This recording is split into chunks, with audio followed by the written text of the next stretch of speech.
let's talk to Jacob in California. Love it. We've got some theists today. Hi, Jacob. How are you doing?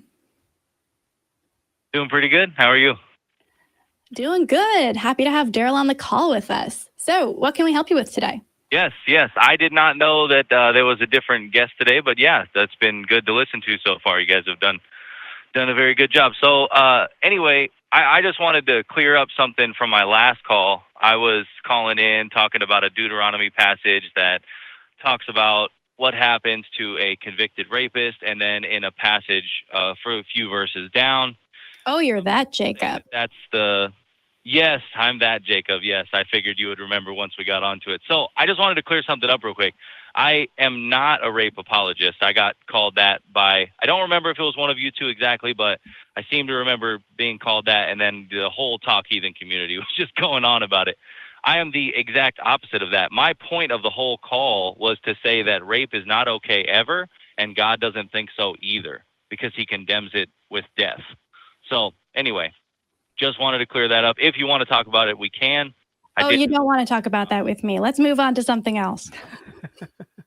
Okay, that's fine. I just wanted to clear that up. Not a rape apologist. I'm the exact opposite, and I think God condemns it with death is pretty clear. So anyway, moving on, though, to the other reason of the call was I've noticed this phenomenon, if you want to call it that, that atheists tend to call out confirmation bias and won't accept Christian scholars on a lot of things, which is understandable.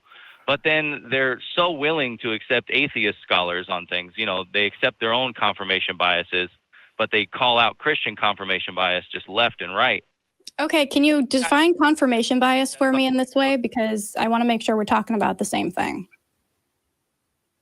Okay, yeah, sure. So as I understand it, it's I believe something, and someone gives me a piece of evidence for it or something to support the thing I believe, and I believe it without necessarily checking if it's true or not. Okay. So that sort of kind of. I'm actually in the middle of doing a video specifically on confirmation bias and cognitive biases in general on my own channel. That's in the works now. And there's some pretty interesting research that there is a lot of neurological reasons and evolutionary reasons why we have cognitive biases, and confirmation bias is one of those.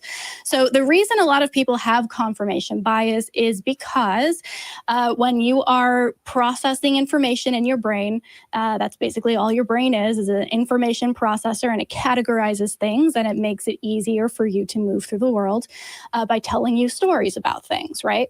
And so confirmation bias is when your brain goes, oh, I already know this. I don't need to look at this. I'm filing this under okay, so that we can then move forward. And a lot of the time it makes sense, right? I say apple, you might think of a red apple. That's your brain making an assumption based on prior experience. You don't need to ask, wait, what kind of apple color are you talking about here? I need to double check this. It's okay. Your brain goes, oh, we know that, filing that away, moving forward, looking for something new and interesting.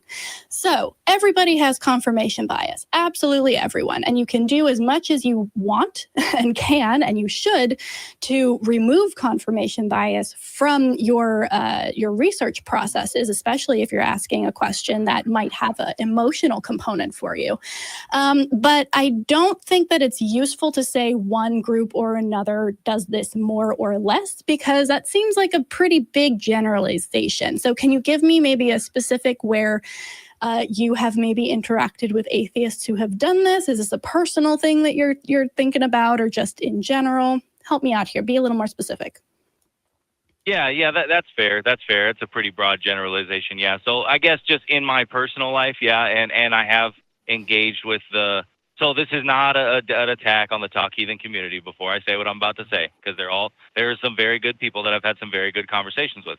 Just a lot of the time, though, I was getting hit with these sort of cliche answers like, well, there's zero evidence for the Bible. And then I would present some, and they would say, that's not evidence, such as manuscripts, dating within 30 years of the event and numbering more than 20,000, which is more than any other historical record, like Alexander the Great, for example. We have more evidence that Jesus walked the earth than Alexander the Great did. Stuff like that. And it would just get immediately dismissed. And so, yeah, it is just my personal encounters. I'm not really going to name drop because it wouldn't help. any. Right, and we don't want to encourage drama or tea on this channel as much as possible. Sure, totally. Right. Yeah, I think the thing here to keep in mind is that everyone does this, and I am calling out atheists left and right who do this as well, and so do a lot of other people in the ACA. So yes, you are going to come across some atheists who say there's no evidence, and then you present some evidence, and maybe it's bad evidence, but it's still evidence, right? And so instead of saying, oh, okay, well, I amend my statement, they double down, et cetera, et cetera. That happens. It happens in every conversation about every possible topic. My concern here. Yeah, and just for the record too, I come across that in the Christian community, and I do the same thing. Just so we're clear, I don't tolerate it if someone believes what I believe either. If they say something crazy, I'm like, no, that's wrong. Let me show you why. So anyway. No, exactly. It is a universal thing. So I guess my biggest question here is that why do we care? Is this a concern that? Yeah, that's fair. Like, yes, I agree. Everyone does that. Christians do it. Atheists do it. And it sounds like you agree. So it's not much of a disagreement.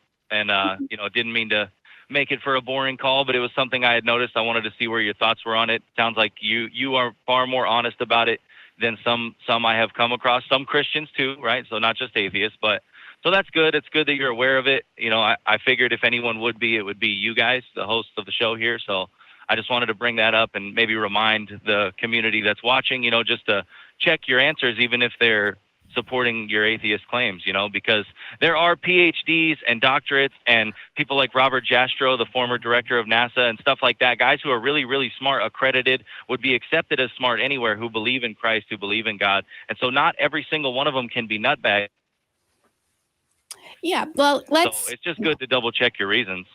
Yes, I think we all agree. If you're going to be arguing something, make sure you check it if you can, and be willing to say you're wrong. I made a error on the show just a minute ago, and I self-corrected. That's okay, and it'll make people trust you more if you can self-correct. So yeah, I think we agree on that. Thanks for calling in, Jacob.